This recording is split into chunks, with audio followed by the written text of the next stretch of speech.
사람은 남들보다 더 잘하거나 좋은 것이 있으면 다른 사람에게 자랑하고 싶어 합니다. 고등학교나 학원도 서울대학을 비롯해서 명문대를 들어가면 플랜카드를 학교 앞이나 학원 앞에 걸어놓은 것을 우리가 볼 수 있습니다. 외국에 이름 있는 대학을 수석으로 입학하거나 어려운 곳에 합격해도 다른 사람에게 자랑하지 않고는 못 견뎌 하는 시대입니다. 하다못해 구미시 전체 대회도 아니고 조그마한 동호회 대회에서 골프나 탁구나 어떤 운동을 해서 1등을 해도 자랑하고 싶어서 못 견뎌 하는 것입니다. 그게 인간의 마음입니다. 그뿐만 아니라 자신의 나라가 선진국가나 강대국 사람들은 상대적으로 미개하거나 후진국에 가면 자기 나라를 무척이나 자랑스럽게 생각할 것입니다.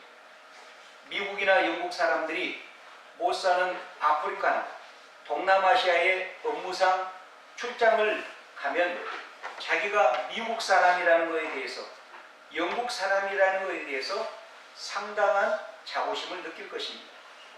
사도 바울이 살던 시대의 사람들에게 가장 큰 자랑거리는 로마 시민권을 가진 것이었습니다. 로마 제국에서 로마 시민권을 가진 사람은 완전히 다른 대접을 받았던 것입니다. 그리고 로마 시민은 아니더라도 그 당시에 노예가 많았는데 노예가 아닌 자유인이라면 충분히 자랑할 만했던 것입니다. 그런데 사도 바울은 이 세상 보통 사람들이 자랑스럽게 생각하는 것과 비교할 수 없는 엄청난 자랑거리가 있다고 말합니다. 그것은 바로 예수 그리스도의 복음이라는 것입니다. 예수 그리스도를 만나 그분을 믿는 것을 바울은 최고의 자랑거리라고 고백합니다. 우리는 여기서 스스로 질문할 필요가 있습니다. 나는 이 세상에 무엇을 가장 자랑스럽게 여기고 있는가?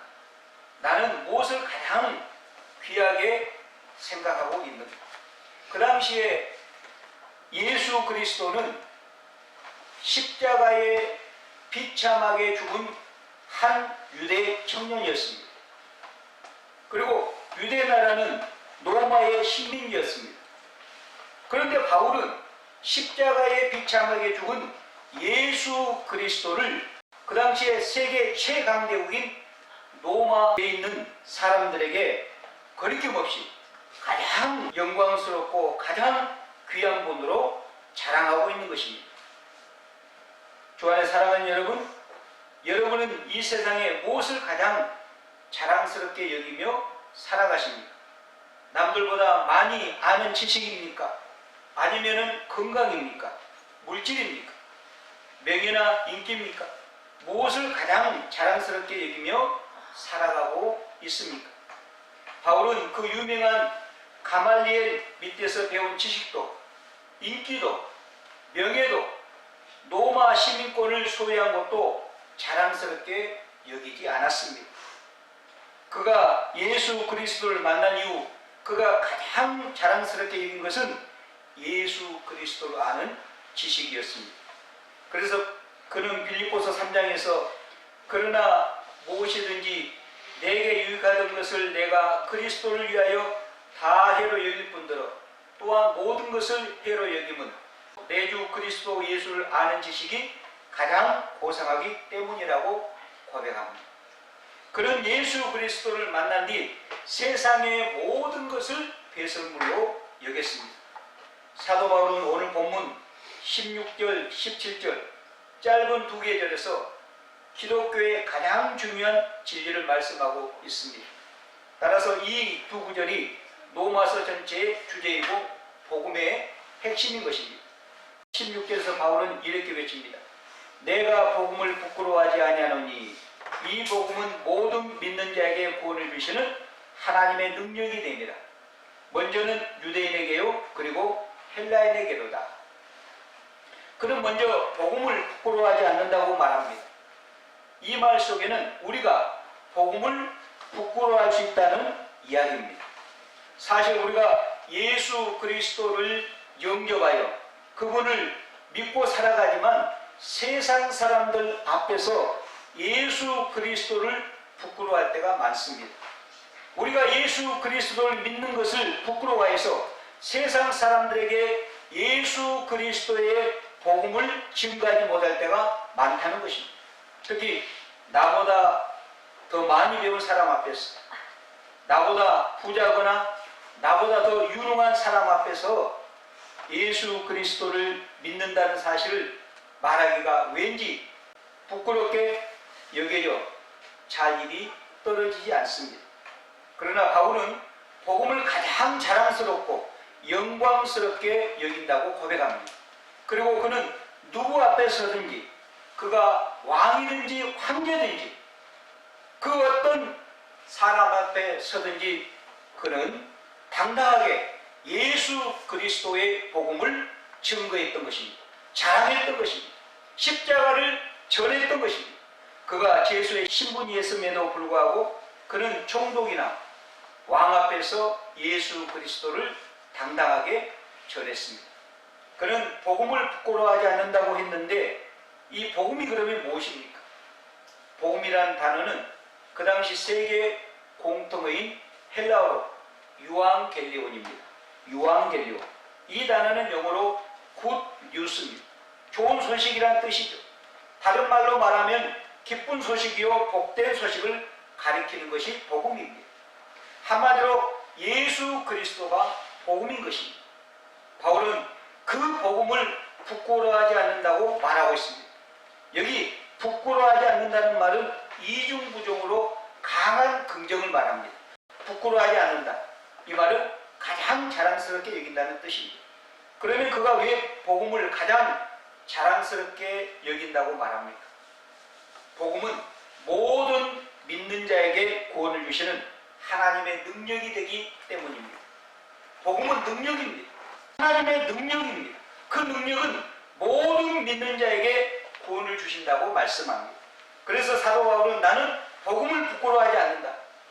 나는 이 복음을 가장 자랑스럽게 여긴다. 나는 이 복음을 위해서 죽겠다. 나는 이 복음에 내 인생을 걸었다고 말하고 있는 것입니다. 그는 복음의 가치를 안 살아가는 것입니다. 복음은 무엇과도 비교할 수 없는 가장 영광스럽고 귀한 것임을 바울은 알았던 것입니다. 그래서 그는 복음에 자기 인생을 건 것이죠. 그는 복음의 가치가 얼마나 귀한 것을 깨달았기 때문에 복음에 자기 인생을 송두리째 던진 것입니다. 사도 바울은 복음을 모든 믿는 자에게 구원을 주시는 하나님의 능력이라고 했는데, 그렇다면 여러분 구원이 무엇일까요? 일반적으로 구원이라는 것은 어떤 사람이 큰 어려움에 빠져 있는데 누군가가 그 어려움에서 건져내 살게 하는 것을 의미합니다. 예를 들면 어떤 사람이 침몰하는 배에 타고 있는데 그 배가 난파돼서 침몰하고 있는데 이 사람은 도저히 살 길이 없어서 점점 죽어가고 있습니다.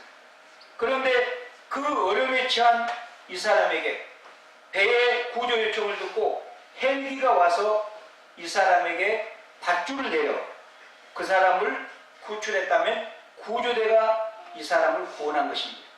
또 어떤 사람이 무서운 병에 걸려 도저히 살 가망이 없었는데 아주 훌륭한 의사를 만나 살게 됐다면 그 의사는 그 환자를 구원하는 것입니다. 그러면 바울이 본문에서 복음이 사람을 구원한다고 할 때 그 구원은 어떤 것입니까? 하나님께서 우리를 구원하신다는 것은 배가 침몰하거나 죽을 병에서 살리는 것이 아닙니다. 하나님께서 우리를 구원하시는 것은 생각하는 것보다 훨씬 더 근본적이고 본질적인 문제인 것입니다. 일단 우리가 생각하는 구원은 사람의 생명이 이 세상에서 사는 것으로 모든 것이 끝남을 전제하고 있습니다. 우리가 이 세상에서 원하는 구원은 지상에서 생명을 연장시켜주는 것 뿐입니다. 배가 침몰할 때 구조받은 그 사람도 언젠가는 죽을 것입니다. 사실 인간들에게 이 세상에서 죽음을 당하지 않고 생명이 연장되는 것은 얼마나 귀한 일인지 모릅니다. 그것도 귀한 일이죠. 그러나 하나님께서 보시는 것은 이 세상의 생명도 중요하지만 더 중요한 것이 있다는 것입니다. 그것이 무엇입니까? 이 세상에서 사는 것보다 수백 배, 수천 배, 수만 배 더 중요한 것은 영원한 생명인 것입니다.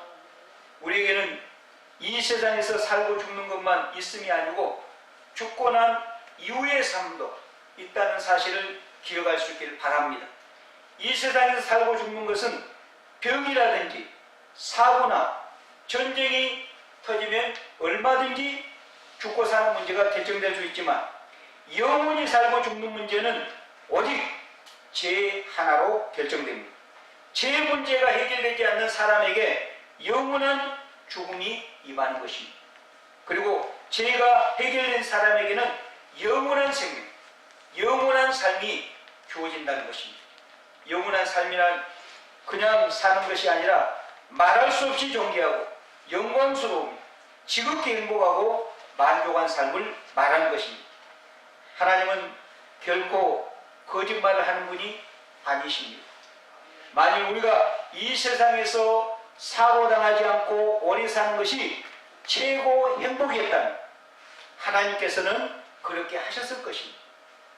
그러나 이 세상에서 오래 사는 것은 단지 생명의 연장에 불과하고 진짜는 그 뒤에 있기 때문에 하나님께서 우리에게 복음을 주신 것입니다.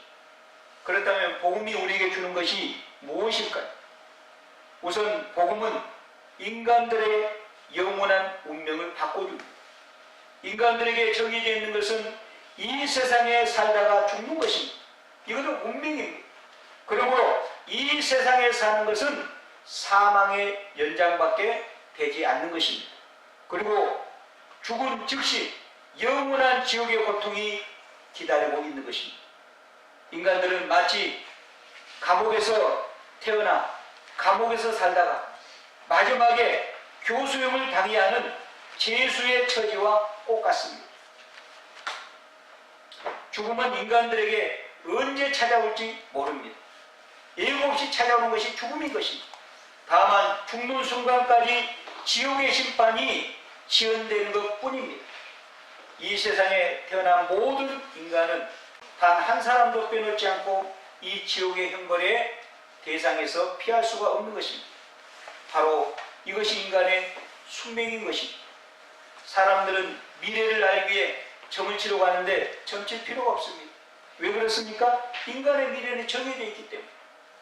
그것은 영원한 지옥의 저주입니다. 점 안 쳐도 그거는 누구나 다 압니다. 그런데 하나님의 복음은 우리의 영원한 운명을 바꿔버립니다. 영원한 지옥에서 영원한 축복으로 미래가 변하는 능력을 복음이 가지고 있는 것입니다. 우리는 이 복음의 능력을 한번 보게 될 것입니다. 온 세상이 지옥불에 불타고 있을 때 우리는 천국을 향해 당당하게 행진할 것입니다. 그때 세상의 권력자들과 부자들과 내노라는 자들은 모두 소리를 지르면서 고통스러워할 때 우리는 당당하게 영원한 축복의 나라를 향해 행진에 들어갈 것입니다. 인간에게 이보다 더 중요한 일은 없는 것입니다. 이 세상에서 아무리 똑똑하고 많은 것을 가져도 이 지옥의 저주에 빠지는 인생은 실패하고 망한 인생인 것입니다. 그뿐만 아니라 복음은 이 세상에서 우리를 죄의 세력으로부터 해방시켜 진정으로 하나님을 믿는 믿음으로 살아가게 하는 것입니다. 인간에게는 무서운 탐욕과 혈기와 죄성이 있습니다. 그것이 어디에 감춰져 있습니까? 인간의 잠재의식 속에 감춰져 있습니다. 인간의 잠재의식 속에는 무서운 탐욕과 혈기와 죄성이 또아리를 들고 있는 것입니다. 그래서 누가 조금만 내 자존심을 건드리고 자극하면 잠재의식 속에 있던 것들이 밖으로 무섭게 튀어나오는 것입니다. 우리는 이런 인간의 본성의 지배에서 벗어날 수가 없습니다. 우리의 힘으로는 안 되는 것입니다. 귀한 것은 자유와 해방입니다. 그 귀한 자유와 해방을 이 복음이 우리에게 가져다 주는 것입니다. 마귀와 사망의 종으로 살아가는 인생들에게 복음은 참된 자유와 해방을 주는 것입니다. 사람들은 복음의 능력이 얼마나 엄청난 것인지 알지 못합니다. 그러나 복음은 죄에 빠져 인생을 망치고 귀신 들려 고통받고 알코올 중독으로 폐인된 자라도 얼마든지 회복시키고 구원할 수 있는 능력이 복음 안에 있는 것입니다. 사실 죄에 빠져 지옥을 향해 돌진하는 인생과 마귀에게 붙들려 살아가는 인생을 구원하고 알코올 중독이든 게임 중독이든 그 어떤 중독에 빠져 헤어나지 못한 인생을 그 무서운 중독에서 구출하는 것은 이 복음의 능력밖에는 없는 것입니다. 죄의 문제나 귀신에 사로잡혀 완전히 폐인이 될 수밖에 없는 인생도 예수 그리스도의 복음이 해결하고 치유할 수 있는 것입니다. 복음은 망쳐버린 우리의 인생을 되살아나게 합니다.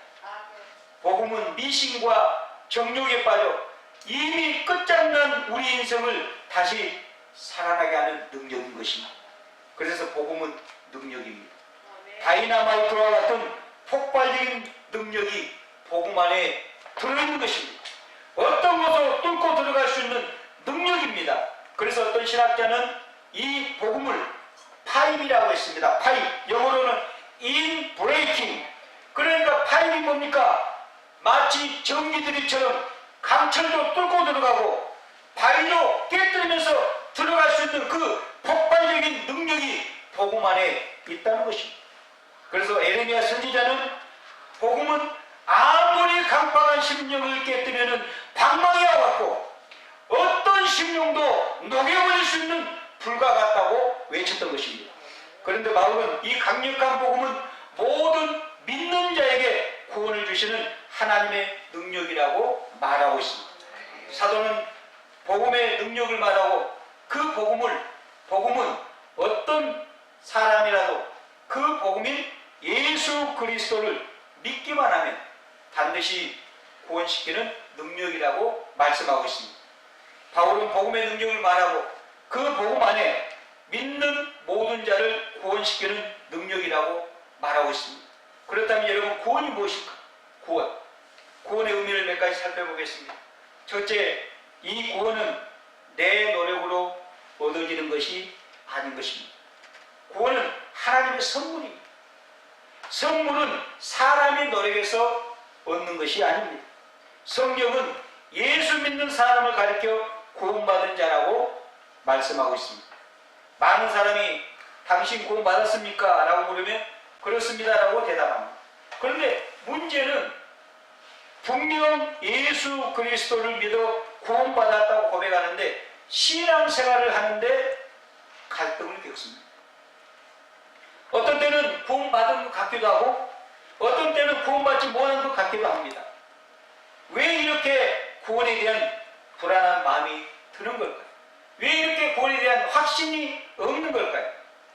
그 이유를 가만히 살펴보면 오늘 본문이 16절에서 말한 대로 구원에 대한 정의를 정확하게 이해하지 못하기 때문입니다. 여러분, 생각해 보십시오. 내가 노력해서, 내가 선행을 해서, 구제해서, 착한 일을 해서, 교회에 열심히 나와서, 헌금을 열심히 해서 얻는 구원이라면 그 구원이 어느 정도 안전하겠습니까? 당연히 불안할 수밖에 없지 않겠습니까? 왜 그렇습니까? 우리 인간 자체가 불안하니까. 우리는 하루에도 12번도 이상 변하니까. 그 불안한 인간을 어떻게 우리가 믿을 수 있겠습니까? 그러므로 인간이 행한 것으로 구원을 받는다면 그 구원이 안전할 수가 없는 것입니다. 따라서 바울이 16절에서 말한 구원은 인간이 노력해서 얻거나 힘써서 얻는 것이 아닌 것입니다. 인간은 구원할 수 없어요. 진정한 구원은 밖에서 와야 하는 것입니다. 구원은 하나님께로부터 오는 것이 진짜입니다. 많은 사람들이 구원의 출처를 하나님이라고 말하면서 동시에 내가 노력해서 얻는 것이라는 이런 이중적인 생각을 합니다. 여기에 구원의 불안이 있는 것입니다. 16절을 다시 한번 보시기 바랍니다. 복음은 모든 믿는 자에게 구원을 주시는 하나님의 능력이 됨이라고 합니다. 구원은 누가 주시는 것이라고 말합니까? 하나님이 주시는 것이라고 말하고 있습니다. 사람이 노력해서 얻는 것이 아니라는 것입니다. 예를 들면 사람이 노력해서 얻는 것을 촛불이라고 하면 하나님이 주시는 것은 태양과 같습니다. 여러분, 태양 앞에서 불안해한 사람이 있습니까? 태양이 꺼질까 불안해한 사람은 단 한 사람도 없습니다. 그러나 촛불 앞에 서면 늘 불안합니다. 왜 그렇습니까? 조그만 바람에도 촛불이 꺼질까? 이처럼 인간이 노력해서 얻은 구원은 늘 불안할 수밖에 없는 것입니다. 지금 내가 착하고 선하다 하더라도 1시간 후에는 상상할 수 없을 정도로 악마처럼 변할 수 있는 것이 우리 인간이라는 것입니다. 왜 그렇습니까? 우리 잠재의식 속에는 죄성이 들어있기 때문입니다. 그래서 바울은 에베소서 2장 8절에서 하나님이 주시는 구원을 이렇게 설명합니다. 너희는 그 은혜에 의하여 믿음으로 말미암아 구원을 받았으니 이것은 너희에게서 난 것이 아니요 하나님의 선물이다. 바울은 우리가 믿음으로 받은 구원은 우리에게서 난 것이 아니요 하나님의 뭐라고 말합니까? 선물이라고 말합니다. 선물. 하나님께서 구원을 선물로 주실 때 우리는 믿음의 손을 내밀어서 그것을 받아들이면 되는 것입니다. 나는 주님, 나는 자격이 없지만 내가 내 자신을 볼 때 도저히 하나님의 구원의 은총을 받을 만한 자격이 없지만 그래도 주님이 나에게 호의를 베풀어 주시니 내가 믿음의 손을 내밀어서 구원을 받습니다 하면 나에게 구원이 이루어지는 것입니다. 내 행위와 내 삶과 상관없이 내가 믿음을 가지고 믿음의 손을 내밀어서 주님이 구원을 나에게 내밀 때 내가 겸손하게 받아들이면 나에게 구원이 임하는 것입니다. 그래서 우리가 구원받은 것은 자랑할 수 없는 것입니다. 내 행위로 받은 것이 아니고 하나님의 은혜로 나에게 임한 것입니다. 오직 하나님의 그 구원의 은총에 우리는 감사하고 감격할 따름인 것입니다. 두 번째로 구원은 예수 그리스도를 통해서만 받을 수 있는 것입니다. 예수 그리스도를 통하지 않고 구원을 받을 길이 없다고 성경은 말씀합니다. 오늘 본문 16절을 다시 한번 보겠습니다. 이 복음은 모든 믿는 자에게 구원을 주시는 하나님의 능력이 됨이라고 했습니다. 구원을 우리에게 주시는 하나님의 능력이 무엇입니까? 그것이 바로 복음입니다. 따라서 복음인 예수 그리스도께서 우리에게 구원을 주시는 것입니다. 요한복음 14장 6절에서 사도 요한은 복음을 이렇게 말합니다. 예수께서 가라사대 내가 곧 길이요 진리요 생명이니 나로 말미암지 않고는 아버지께로 올 자가 없느니라. 여기 보십시오. 사도 요한은 예수님을 길 중에 하나요, 진리 중에 하나요, 생명 중에 하나라고 말씀하고 있지 않습니다. 공자는 아침에 도를 깨달으면 저녁에 죽어도 한이 없다고 말했습니다. 그는 참으로 겸손한 성자죠. 얼마나 겸손합니까? 순수한 도를 깨우친 사람입니다. 석가모니도 나는 열반을 향하여 가르치는 성이라고 겸손한 말을 했던 것입니다. 그러나 우리 예수님은 뭐라고 말씀합니까? 내가 길이다, 내가 진리다, 내가 생명이라고 선포하고 있습니다. 여러분, 길을 가르치는 것과 길 자체는 다른 것입니다. 진리를 가르치는 것과 진리 자체는 다른 것입니다. 어떻게 보면 예수님이 하신 말씀은 굉장히 교만한 말 같습니다. 자신이 길이요 진리요 생명이라고 했으니 타 종교인이나 세상 사람들에게 얼마나 교만하게 들리겠습니까? 그래서 어떤 사람들은 이런 말을 합니다. 예수님은 하나님의 아들이거나 아니면 사기꾼 둘 중에 하나다. 그런 말을 하고 합니다. 우리 예수님은 나를 본 자는 아버지를 보았느니라. 이 말은 무슨 말입니까? 내가 하나님이다. 내가 사람이 감히 자기가 진정한 하나님이라고 말할 수 있겠습니까? 예수 그리스도에는 없는 것입니다. 그래서 사도행전 4장 12절에서 누가는 예수 그리스도를 통해서만 구원을 얻을 수 있다고 말한 것입니다.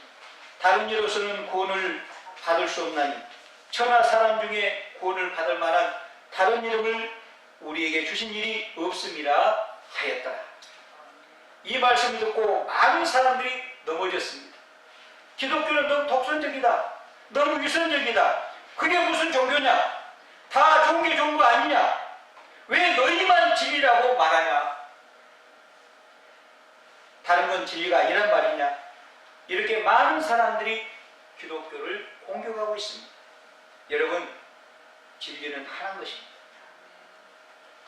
천국 가는 길은 오직 하나입니다. 예수 그리스도를 통해서만 갑니다. 사람들은 이렇게 비유합니다. 서울에 가는 길은 얼마나 많으냐? 그리고 진리도 똑같다는 것입니다. 산 정상에 올라가는 길도 얼마나 많으냐? 그러므로 모든 진리는 똑같다는 것입니다. 그러나 우리 기독교는 그렇게 말하지 않습니다. 길은 하나다. 천국에 가는 길은 하나다. 오직 예수 그리스도를 통해서만 천국에 가는 길이 열린다고 말씀하고 있습니다. 천국에 가는 길은, 생명을 얻는 길은 오직 한 가지뿐입니다. 예수 그리스도를 통해서 얻는 것입니다. 세 번째로, 구원은 믿는 자만이 받는다는 것입니다. 구원은 믿는 자. 예수님은 우리에게 구원을 주시는 하나님의 능력입니다. 구원은 하나님의 선물입니다. 공짜입니다. 그렇다고 누구든지 자동적으로 이 구원을 받습니까? 그렇지 않습니다. 믿는 자. 누구를? 예수 그리스도를 나의 구주로, 나의 왕으로, 나의 주인으로 입으로 고백하고 마음으로 믿는 자에게 이 구원의 은총이 임한다는 사실을 기억할 수 있길 바랍니다. 분명히 바울은 모든 믿는 자에게 구원을 주시는 하나님의 능력이라고 말씀하고 있습니다. 예수님을 영접하고 믿는 사람들에게 이 구원이 임한다는 것입니다. 사도 요한은 요한복음 1장 12절에서 이렇게 말합니다. 영접하는 자 곧 그 이름을 믿는 자들에게는 하나님의 자녀가 되는 권세를 주셨으니. 아멘이십니까? 누구에게 하나님의 자녀가 되는 권세를 주셨다고요? 예수 그리스도를 영접하는 자, 그의 이름을 믿는 자들입니다. 그들에게 하나님의 자녀가 되는 권세를 주시고 영원한 생명을 주시는 것입니다. 내가 진실로 진실로 너희에게 이르노니 내 말을 듣고 또 나 보내신 이를 믿는 자는 영생을 얻었고 심판에 이르지 아니하나니 사망에서 생명으로 옮겼느니라. 그렇습니다. 누구든지 예수 그리스도를 믿는 자에게는 구원이 임하는 것입니다. 그의 이름을 부르는 자만이 영생을 얻고 하나님의 자녀가 된다는 것입니다. 마지막으로 이 구원의 대상은 제한이 없습니다. 누구든지, 모든 사람, 믿는 모든 사람에게 우리 하나님은 이 구원의 선물을 허락하십니다. 차별하지 않는다는 것입니다. 오늘 보면 16절 끝부분에 보시면 먼저 유대인에게요 그리고 헬라인에게로라고 말씀합니다. 무슨 말입니까? 구원의 대상은 제한이 없다는 것입니다. 유대인이든 헬라인이든 남자든 여자든 어린아이든 어른이든 상관없이 구원이 임한다는 것입니다.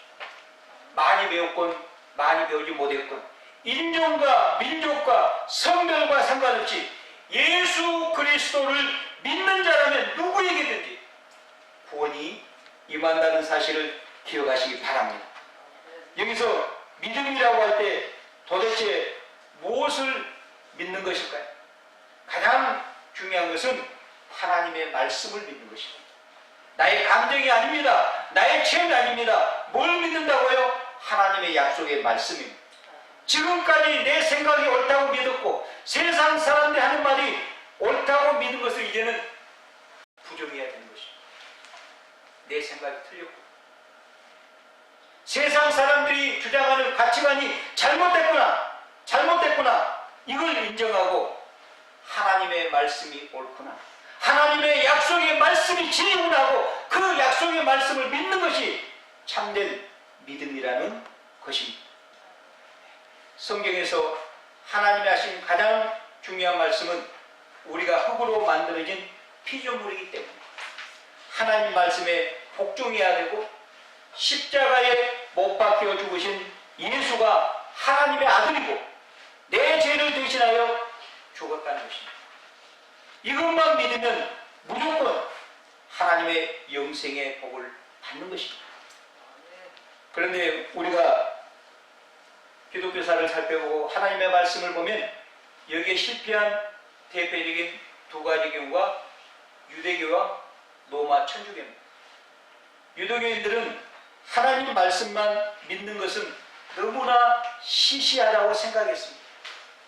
그래서 하나님의 말씀을 제쳐놓고 자기들 생각에 하나님이 좋아하시겠다는 종교적인 행위를 많이 만들어서 믿었던 것입니다. 그들은 금식을 많이 하고요, 11조를 바치고 안식일을 철저하게 지켰던 것입니다. 그래야만이 구원을 받을 수 있다고 생각했기 때문입니다. 로마 천주교도 마찬가지죠.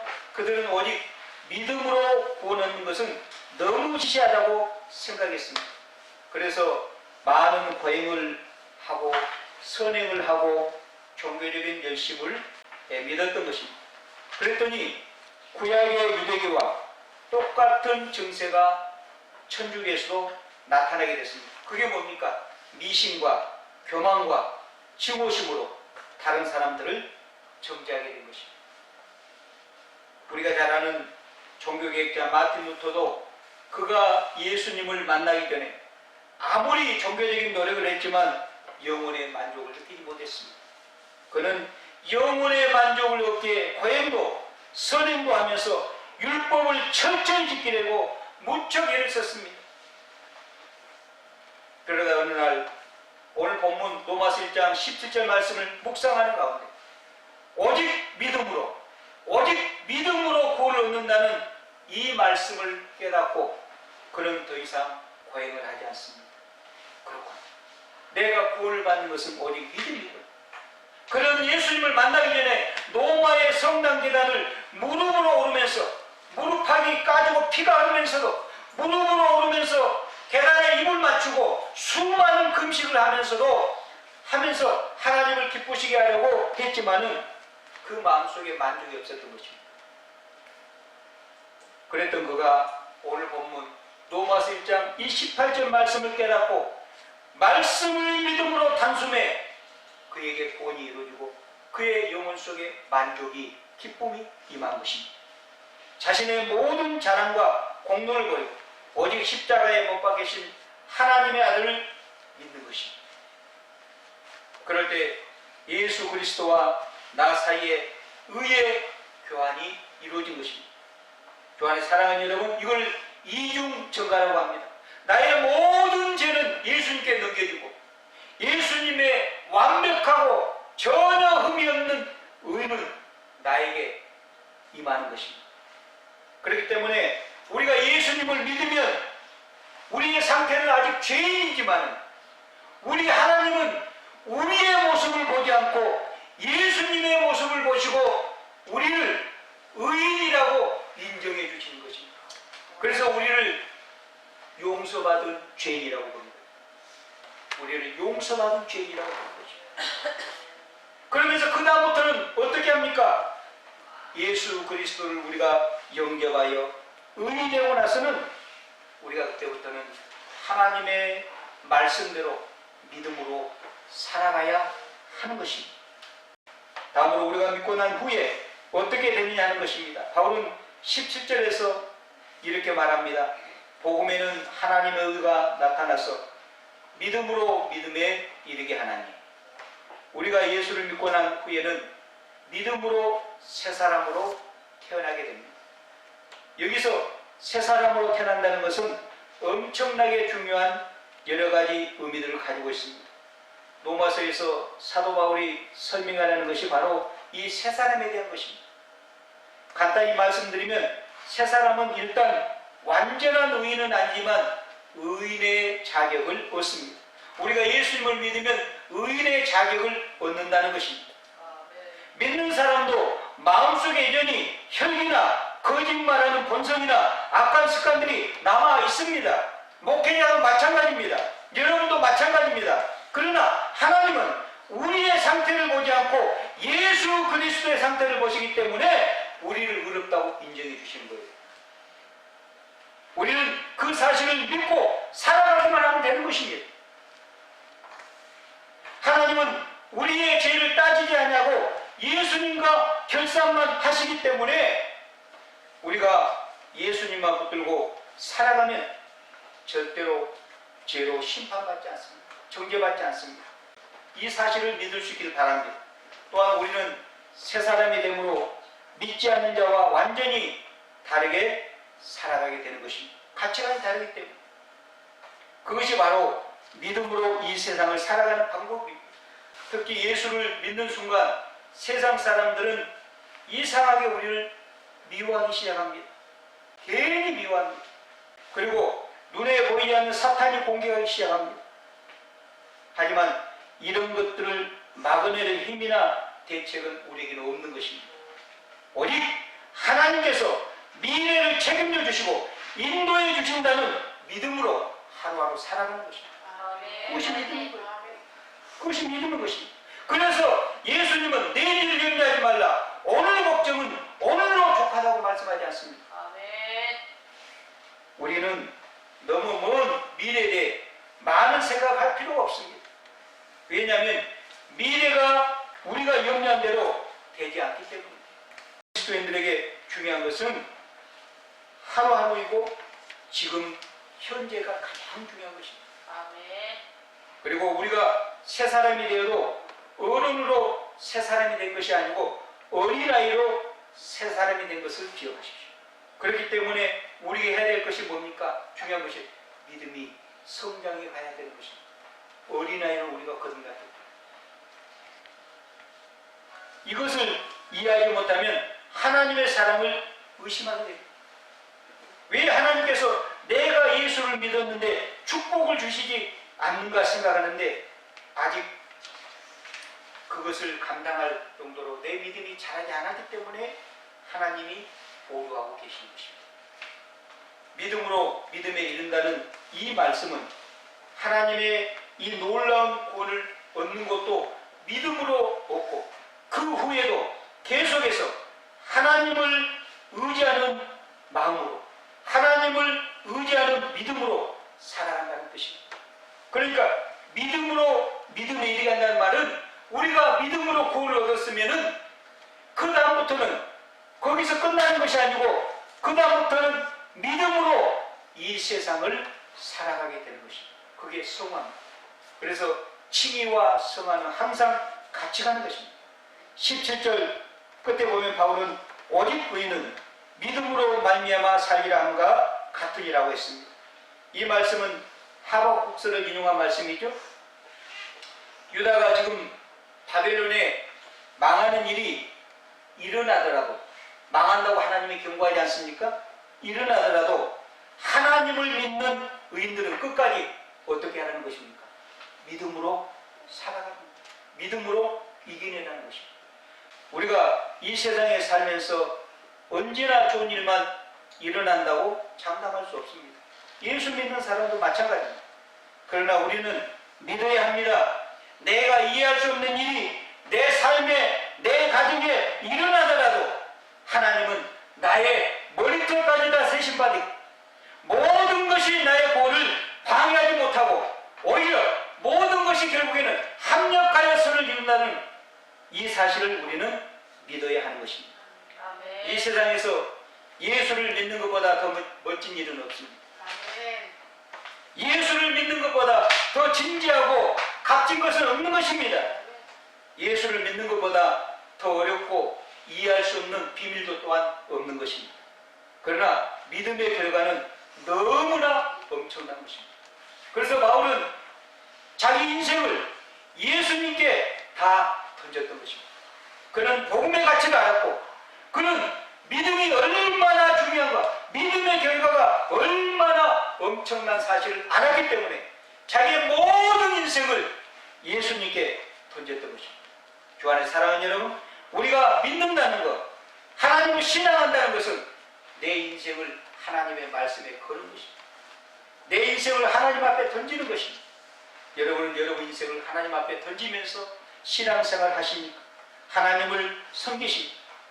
이 세상의 재물과 지식과 권력을 다 가진다 하더라도 하나님의 구원을 받지 못하면 그 인생은 실패한 인생이요 망한 인생인 것입니다. 공부를 많이 하고 아무리 많은 재물을 가지고 아무리 똑똑해도 그 사람은 예수님을 만나지 못한 그 사람은 우리보다 더 똑똑한 죄인에 불과한 것입니다. 우리보다 더 부자인 죄인에 불과한 것입니다. 그런데 구원이 어려운 데 있는 것이 아니라 너무 쉬운 데 있기 때문에 사람들이 믿지 못한 것입니다.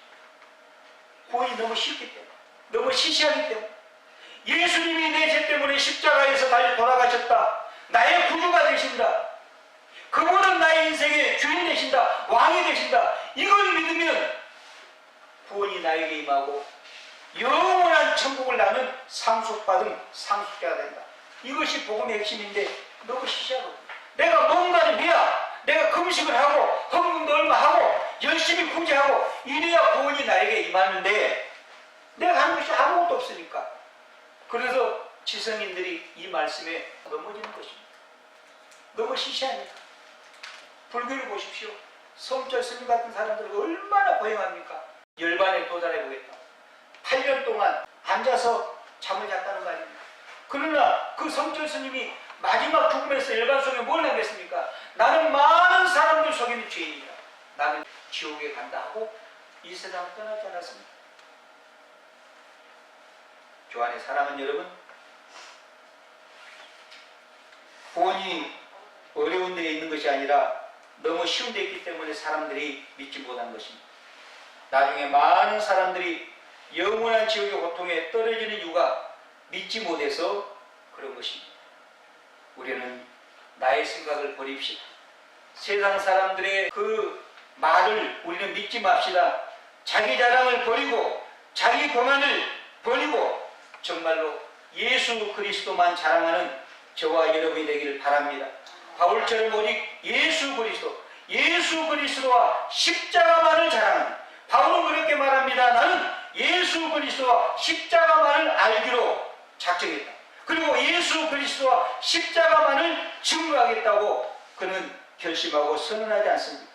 우리도 바울의 이 신앙을 따라서 복음의 능력이신 예수 그리스도만 증거하고 예수 그리스도만 자랑하는 우리의 삶이 되기를 주의 이름으로 축원합니다.